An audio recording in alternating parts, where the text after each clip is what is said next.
Hi friends, सब सभी का हमारे चैनल पे बहुत बहुत स्वागत है। दोस्तों, आज के इस वीडियो के माध्यम से क्लास 10th के बच्चों के लिए गृह विज्ञान का 2024 बोर्ड परीक्षा के लिए एक लेटेस्ट वायरल बोर्ड का पेपर लेकर के आ चुके हैं। और बच्चों, इस वीडियो के माध्यम से मैं आप सभी को इस पूरे वायरल पेपर का A to Z solution provide करने वाला हूं। और दोस्तों, एक बात मैं पूरे यकीन के साथ बोल सकता हूं कि जो भी बच्चा ईमानदारी से इस पूरे वायरल पेपर का सोल्यूशन अंत तक देख लेता है तो गृह विज्ञान के पेपर में 70 में 70 स्कोर कर सकता है। इस बात की पूरी गारंटी है, ठीक ना। और साथियों, इस वीडियो के माध्यम से मैं आप सभी को यही बताने वाला हूं कि बोर्ड परीक्षा में 5 मार्च को गृह विज्ञान की कॉपी कैसे लिखना है और टॉपर कॉपी कैसे लिखते हैं, इसका भी मैं तरीका बताने वाला हूं, समझाने वाला हूं। इसलिए आप सभी संभाल रिक्वेस्ट है, इस पूरे वीडियो को शुरू से लेकर के अंत तक जरूर देख लेना। वीडियो को लाइक कर देना, शेयर कर देना, चैनल पे नए होंगे तो सब्सक्राइब कर देना। आइए बच्चों, बिना टाइम को वेस्ट किए इस वीडियो को स्टार्ट करेंगे। और एक बात ध्यान से सुन लो कि 5 मार्च को जो ही पेपर बनेगा बिल्कुल ऐसा ही पेपर बनेगा, इस बात की पूरी गारंटी है। तो बच्चों, जैसे आपको पेपर मिलेगा आपके हाथों में, क्या करना, सबसे पहले अपना यहाँ पे अनुक्रमांक और यहाँ पे अपना नाम लिख देना। इतना करने के बाद बच्चों यहाँ पे क्या करना, सबसे पहले ध्यान से जो भी पेपर आपका निर्देश दिया गया है, निर्देश को फटाफट पढ़ लेना, ठीक ना। लिखा गया है यहाँ पे इस पूरे पेपर को हल करने के लिए 3 घंटे 15 मिनट मिलेंगे। यहाँ पे लिखा गया नोट में कि प्रारंभ के 15 मिनट परीक्षार्थियों को प्रश्न पत्र पढ़ने के लिए निर्धारित है।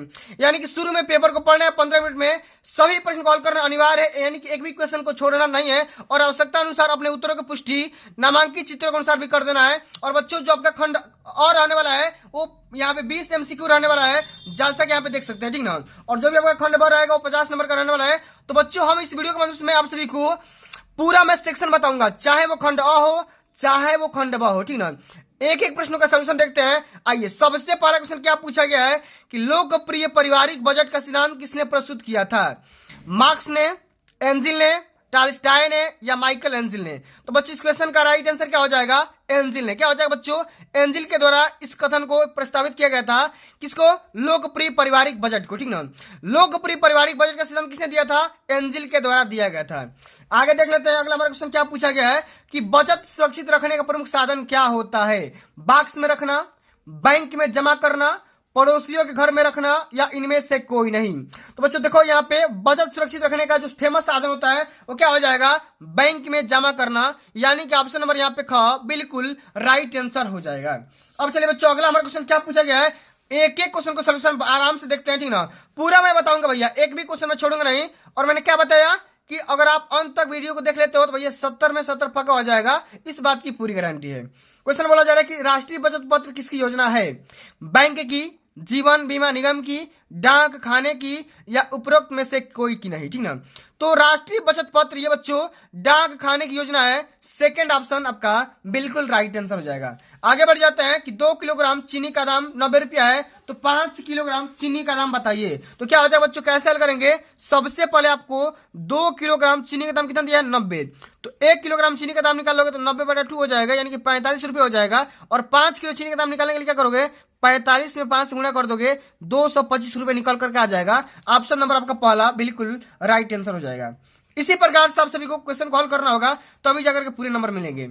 अगला हमारा क्वेश्चन ये पूछा गया है कि 1 लीटर पेट्रोल का दाम 70 रुपया 50 पैसा है, तो 15 लीटर पेट्रोल का दाम क्या होगा? तो बच्चों, इस क्वेश्चन को हम कैसे हल करेंगे, जरा यहाँ पर ध्यान से समझिएगा। 70.75 गुणे 15 से गुणा कर लेंगे, ठीक ना। तो क्या आ जाएगा अंत में? देखो 25 का 5 आएगा, यानी अंत में हमारा क्या आएगा? 5 आएगा। और यहाँ पे देख पा रहे हो, यहाँ पे क्या हो जाएगा? ऑप्शन नंबर हमारा यहाँ पे ग बिल्कुल राइट आंसर हो जाएगा। इस प्रकार से आपको करना होगा, ठीक ना। आप कर भी सकते हो, कोई दिक्कत की बात नहीं है। 15 7 105 हो जाएगा, ठीक ना। इसी प्रकार आप कर सकते हो, ऑप्शन नंबर का इसका राइट आंसर हो जाएगा।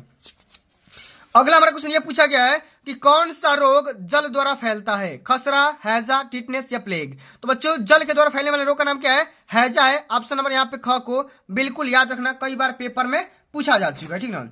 चलिए, अगला हमारा क्वेश्चन ये पूछा गया है कि विश्व पर्यावरण दिवस कब मनाया जाता है? 5 जनवरी को, 5 मार्च को, 5 जून को या 5 जुलाई को? तो विश्व पर्यावरण दिवस कब मनाया जाता है बच्चों? ये मनाया जाता है 5 जून को, ठीक ना। 5 जून को ऑप्शन नंबर यहाँ पे राइट आंसर होगा। वस्तुओं को जलने से गैस बनती है, कार्बन डाइऑक्साइड, नाइट्रोजन, ऑक्सीजन या ओजोन? तो वस्तुओं को जलाने से हमें क्या मिलता है भैया? कार्बन डाइऑक्साइड मिलता है। यहाँ पे पहला ऑप्शन सत्य हो जाएगा। कूड़ा करकट को किन माध्यमों के द्वारा निस्तारित किया जाता है? गाड़ करके, जला करके या खाद बना करके या ये सभी। तो बच्चों बताओ कि कूड़ा करकट हम कैसे नष्ट कर सकते हैं, ये सभी इसका राइट आंसर हो जाएगा। अगला हमारा क्वेश्चन ये पूछा गया है कि संक्रामण रोग कैसे फैलता है। संक्रामण रोग कैसे फैलता है, वायु से, जल से, संपर्क से या ये सभी से। तो ये सभी इस क्वेश्चन का बिल्कुल राइट आंसर हो जाएगा। घर में सिलाई करने से बचत होते हैं किसकी, समय की, धन की, कपड़े की या समय धन तीनों की, कपड़े की। तो घर में सिलाई करने से हमें तीनों प्रकार का लाभ मिल सकता है, समय की, धन की और कपड़े की। घ ऑप्शन आपका राइट आंसर होगा। जल में घुलनशील विटामिन का नाम बताना है, vitamin A B C, vitamin B C, vitamin A D या विटामिन ई के। तो जल में घुलनशील विटामिन का नाम हो जाएगा विटामिन बी और विटामिन सी, ठीक ना। ऑप्शन नंबर यहाँ पे सेकंड राइट आंसर होगा। किसके प्रयोग से तुरंत ऊर्जा मिलती है, विटामिन, प्रोटीन, ग्लूकोज या खनिज लवण। तो बच्चों इस क्वेश्चन का राइट आंसर ग्लूकोज हो जाएगा, ठीक ना, ऑप्शन सत्य होगा। लौह तत्व की कमी से कौन सा रोग होता है, रतौंधी, एनीमिया, मेरेस्मस या टाइफाइड। तो लोहे की कमी से हमारे बॉडी में एनीमिया नामक यहाँ पे रोग हो जाता है, शरीर कमजोर हो जाता है। अगला हमारा क्वेश्चन क्या पूछा गया है कि मानव शरीर में फेफड़े की संख्या कितनी होती है, ठीक ना, 1, 2, 4 या 5। तो मानव शरीर में फेफड़े की संख्या में कुल मिलाकर के 2 हो जाएगा, ठीक ना, 2 हो जाएगा। इस बात को ध्यान में रख लेना। कौन सी वस्तु का प्रयोग अस्थिभंग में अधिक रक्तस्राव को रोकने के लिए किया जाता है, बर्फ का प्रयोग, टूर्निकेट का प्रयोग, रुई का प्रयोग या इनमें से कोई नहीं। तो बच्चों हम रक्तस्राव के कंडीशन में खून जो बहता है ना उसको रोकने के लिए हम टूर्निकेट का इस्तेमाल कर सकते हैं। यहाँ पे सेकंड ऑप्शन राइट आंसर होगा। अगला हमारा क्वेश्चन क्या पूछा गया है कि कृत्रिम विधि से सांस कब दिलाई जाती है, जल में डूबने पर, फांसी लगाने पर या दम घुटने पर या तीनों अवस्थाओं में। तो बिल्कुल इसका राइट आंसर क्या होगा, तीनों अवस्थाओं में, ठीक ना। यहाँ पे कृत्रिम श्वसन दिया जाएगा। बर्फ की टोपी का प्रयोग किया जाता है, तेज ज्वर में, तीव्र वेदना में, हड्डी टूटने पर या मोच आने पर। तो बच्चे बर्फ की टोपी का हम इसका कब करते हैं, तीव्र ज्वर में करते हैं, ठीक ना। ऑप्शन नंबर आपका पहला राइट आंसर हो जाएगा। आगे बढ़ जाते हैं कि गर्म सेक किन अवस्थाओं में दी जाती है, तीव्र दर्द में, तीव्र ज्वर में, स्पंज करते समय या इनमें से कोई नहीं। तो बच्चों यहाँ पे पूछा गया कि गर्म सेक कब दिया जाता है, तो तीव्र दर्द में दिया जाता है, ठीक ना, तीव्र दर्द में दिया जाता है। ऑप्शन नंबर यहाँ पे पहला राइट आंसर होगा। एक सामान्य व्यक्ति का तापक्रम, शरीर का टेम्परेचर कितना डिग्री फ़ारेनहाइट होता है बताना है, 94 degree Fahrenheit, 96 degree Fahrenheit, 98 degree Fahrenheit या 98.4 डिग्री फ़ारेनहाइट। तो बच्चों क्या हो जाएगा, 98.4 फ़ारेनहाइट हो जाएगा, क्योंकि जो स्वस्थ मानव का शरीर होता है वो डिग्री में पूछेगा तो 37 डिग्री सेंटीग्रेड यहाँ पे निकाल करके रखना, ठीक ना। इसी को जब फ़ारेनहाइट में चेंज करोगे तो क्या हो जाएगा, 98.4 हो जाएगा। ओके, आशा करता हूं आप सभी को पूरे पर समझ में आया होगा। अब हम बच्चों बात करेंगे खंडवा का वर्णनात्मक प्रश्न के बारे में, जो कि आज के वीडियो के माध्यम से मैं आप सभी को पूरा बताऊंगा भाई, एक भी मैं क्वेश्चन का छोड़ूंगा नहीं। और ये वीडियो देखने के बाद आप सभी का 5 मार्च वाले पेपर में 70 में 70 पक्का हो जाएगा। इसमें निर्देश क्या बोल रहा है कि प्रश्न संख्या 21 से लेकर के 26 तक अति लघुत्तरी है, प्रत्येक प्रश्न का उत्तर अधिकतम 25 शब्द में देना होगा। एक अच्छे बजट की आवश्यकता क्या होती है, 2 विशेषता के बारे में लिखिए। तो बच्चों इस क्वेश्चन को हम कैसे हल करेंगे, जरा यहाँ पर ध्यान दीजिए। एक अच्छे बजट की 2 विशेषताएं, इसमें आपको लिखना होगा कि कैसे लिखेंगे बच्चों, ध्यान दीजिएगा। इसमें लिखेंगे एक अच्छे बजट की 2 विशेषताएं निम्नलिखित प्रकार की है।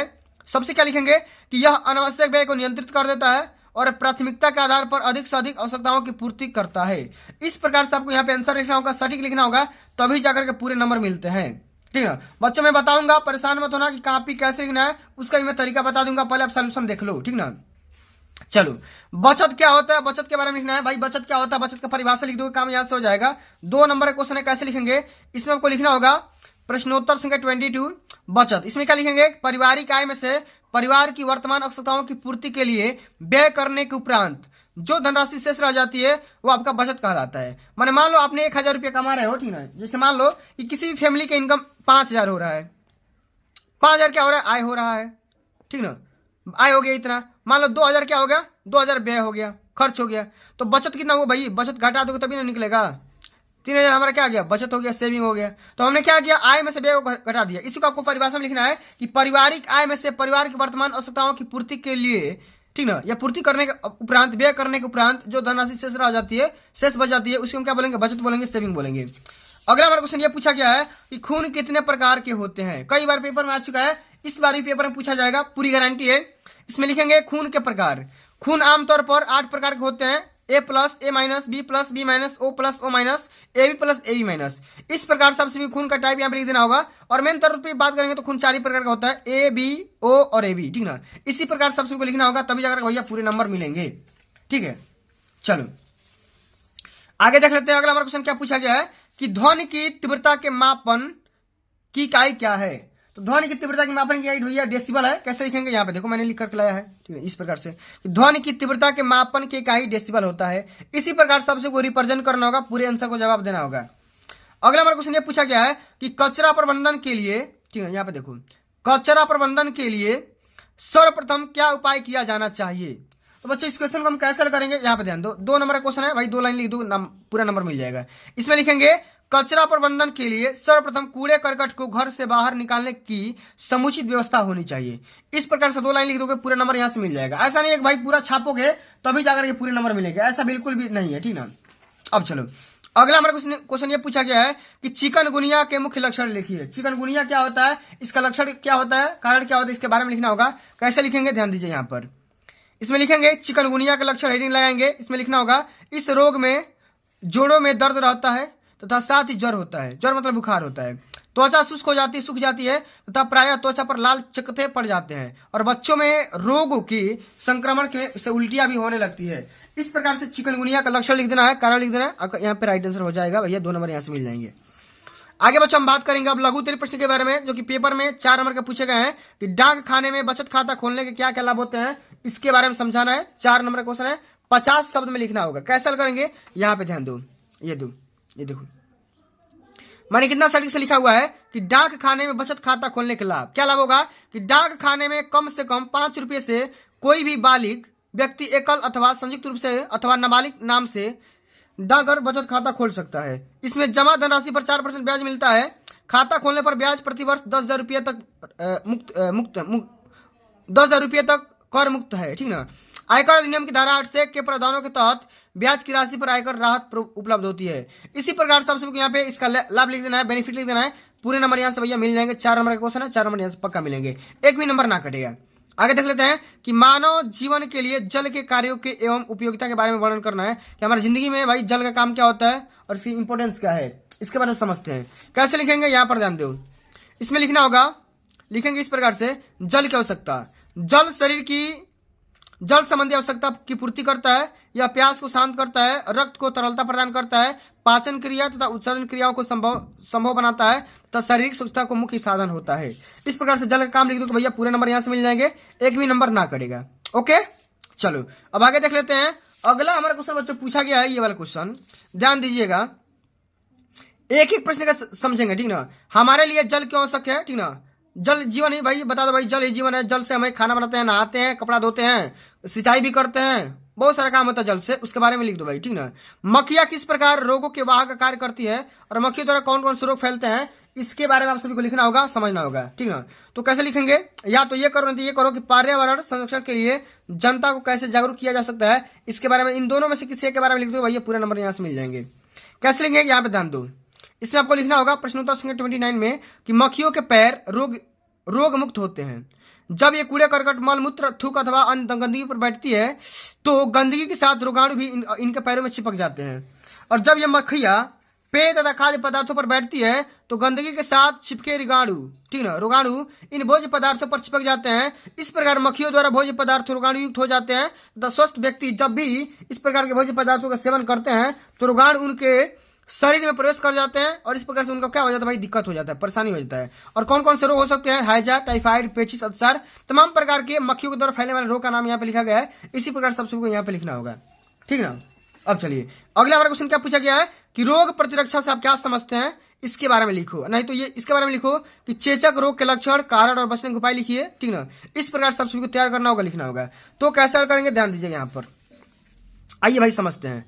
इसमें लिखना होगा कि प्रत्येक व्यक्ति के रोग प्रतिरक्षा को समझ रहे हैं, ठीक ना। प्रत्येक व्यक्ति के शरीर में स्वस्थ रहने की इच्छा एवं क्षमता होती है, इसलिए प्रत्येक रोग के रोगाणुओं से हमारा शरीर संघर्ष भी करता है। जब हमारा शरीर संघर्ष से हार जाता है तभी हम रोग का शिकार हो जाते हैं। इस प्रकार रोगों से लड़ने की जो क्षमता हमारे शरीर में होती है उसे ही रोग प्रतिरक्षा या रोग प्रतिरोधक क्षमता कहते हैं, ठीक ना।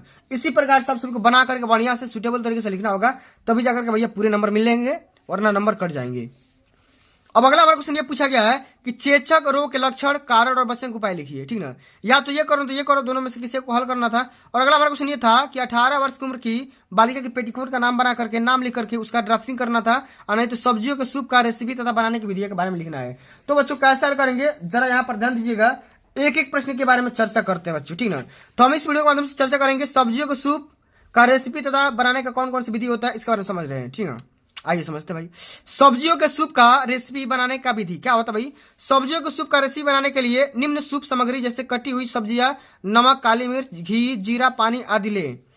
उसके बाद कटी हुई सब्जियों को पानी में अच्छी तरह से धोकर किसी भी बर्तन में आधा लीटर पानी डालकर आग पर चढ़ा दें। तब सब्जियां गल जाए तो उन्हें कुचल कर व मसल कर किसी बर्तन में छान ले तथा घी व जीरे का छौंक लगाएं, और जब स्वादानुसार नमक व पिसी हुई काली मिर्च को डाल दें। इस प्रकार से, ठीक ना, आपको यहाँ पे लिखना होगा। रेसिपी बनाने का ये विधि होता है, मेथड होता है। इसी प्रकार से आप सबको हल करना होगा। अब बच्चों आगे हम बात कर लेते हैं। अगला हमारा जो क्वेश्चन आएगा 32 लेकर के 34 तक लघु यहाँ पे दीर्घ उत्तरीय रहने वाला है, जिसको शब्द में करना होगा, और 6 नंबर का रहने वाला है। पारिवारिक बचत से आप क्या समझते हैं, पारिवारिक बचत का क्या महत्व होता है, किन साधनों के द्वारा बचत को सुरक्षित रखा जा सकता है, इसके बारे में आपको लिखना होगा। तो बच्चों कैसे करेंगे, यहाँ पर ध्यान दो। इसमें लिखना है आपको पारिवारिक बचत। इसमें सबसे पहले लिखो पारिवारिक बचत क्या होता है। तो पारिवारिक आय में से परिवार की वर्तमान आवश्यकताओं की पूर्ति करने के लिए व्यय करने के उपरांत जो धनराशि शेष बच जाती है, क्या उसको बोलेंगे, पारिवारिक बचत बोलेंगे। इसका क्या महत्व होता है भाई, समझते हैं। बचत आय का वह भाग होता है जो भविष्य की आवश्यकताओं की पूर्ति के लिए व्यय से बचाकर उत्पादक कार्यों में विनियोजित किया जाता है। और महत्व इस प्रकार का है, पारिवारिक दायित्वों की पूर्ति करने के लिए, आकस्मिक संकटों का सामना करने के लिए, वृद्धावस्था में आत्मनिर्भरता करने के लिए, सामाजिक प्रतिष्ठा के लिए, या सामाजिक आर्थिक लाभ लेने के लिए। इतने प्रकार का इसका लाभ हो सकता है। इसी प्रकार सभी को बना करके लिखना होगा, तभी भैया नंबर मिलेंगे। अब आगे हम बात कर लेते हैं। अगला हमारा यहाँ पे क्वेश्चन ये भी पूछा गया था कि यहाँ पे देखो सुरक्षित रखने का साधन क्या होगा। इसमें ये लिखेंगे कि बचत को सुरक्षित रखने का साधन कौन कौन है, बैंक, डाक खाना, बीमा योजना, भविष्य निधि, भारतीय यूनिट ट्रस्ट, या राष्ट्रीय बचत पत्र, या अच्छी कंपनियों का शेयर। इसी प्रकार से बचत रखने का सुरक्षा यहाँ पर लिख सकते हैं, पूरे नंबर मिल जाएंगे। आगे देख लेते हैं।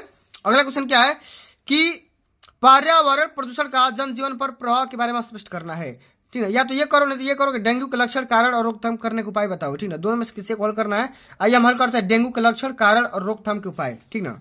आइए समझते हैं पूरा डिटेल में। इसमें यह लिखेंगे कि डेंगू के लक्षण निम्नलिखित है।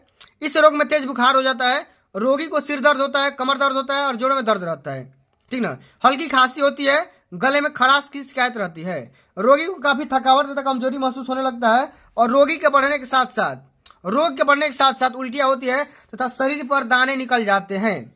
और अंत में लिखेंगे कि इस रोग में रोगी की नाड़ी कभी तेज कभी कम धीरे चलने लगती है। और हम ये बोल सकते हैं कि जो बीपी होता है प्राय घट जाता है, बढ़ जाता है। और अंत में इसका उपाय क्या होगा बच्चों, इसमें लिखेंगे कि डेंगू से बचने के लिए आवश्यक है कि मच्छरों से बचाव किया जाए, ठीक है, मच्छरों से बचाव किया जाए। इसके लिए एक उपाय है कि मच्छरों को पनपने न दिया जाए।